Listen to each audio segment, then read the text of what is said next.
बिस्मिल्लाहिर्रहमानिर्रहीम। अस्सलाम वालेकुम। आज हम बनाएंगे केले और खजूर के साथ ज़बरदस्त सा मिल्क शेक, जो कि हेल्थ के पॉइंट ऑफ व्यू से भी बहुत अच्छा है। और जो लोग वेट गेन करना चाहते हैं और जो बच्चे थोड़ा सा वीक हैं उनके लिए एक बेहतरीन सी रेमेडी है। तो चलें इसे बनाना शुरू करते हैं और देखते हैं इसके लिए हमें किन चीज़ों की ज़रूरत है। इसके लिए सबसे पहले मैंने लिया हुआ है तकरीबन 2 ग्लास दूध के, ये फ्रेश मिल्क लिया हुआ है।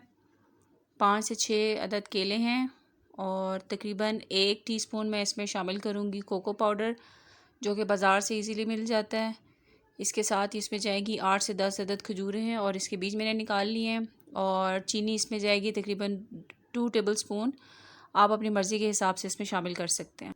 सबसे पहले हमें ब्लेंडर जग में केले छील के डाल लेने हैं और उसके साथ जो तमाम बाकी चीज़ें थी वो इसमें शामिल कर देंगे।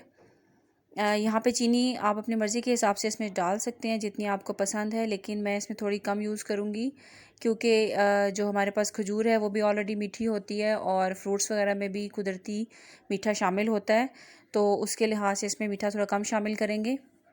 अब इसमें हम खजूरें शामिल कर दी हैं, चीनी शामिल कर दी है। इसके साथ ही अब मैं शामिल इसमें कर दूँगी बर्फ़।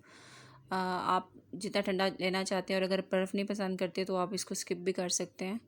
ब्लेंडर को यहाँ पे 1 से 2 मिनट के लिए अच्छा सा चला लेंगे ताकि जो हमारी खजूर है और जो केले वगैरह हैं वो बहुत अच्छे से मिक्स हो जाएं और उसके चंक्स वगैरह बीच में ना रह जाए। अक्सर ऐसा होता है कि वो चंक्स होते हैं बीच में और बच्चे वो पीना पसंद नहीं करते, तो इसकी मिक्सिंग बहुत अच्छे से करनी है।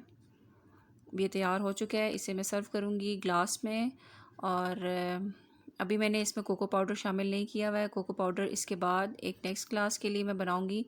जो बच्चे कोको पाउडर पसंद करते हैं या चॉकलेट फ्लेवर पसंद करते हैं उनके लिए इसमें शामिल करेंगे, और जो पसंद नहीं करते वो प्लेन ले सकते हैं। तो कोको पाउडर के साथ भी इसे अच्छा से ब्लेंड कर लिया है। इसके साथ इसका ज़बरदस्त सा फ्लेवर हो जाए। मुझे उम्मीद है कि बच्चे भी इसे ज़रूर पीना पसंद करेंगे। तो हमारा ज़बरदस्त सा मिल्क शेक बनकर तैयार है, जो कि बहुत हेल्दी है और बहुत ही रिफ़्रेशिंग है। उम्मीद है आपको आज की ये रेमेडी पसंद आई होगी। इसे ज़रूर अपने फैमिली और फ्रेंड्स के साथ शेयर करें और घर पर बनाएं। तो मिलते हैं नेक्स्ट रेसिपी के साथ, तब तक के लिए अल्लाह हाफ़िज़।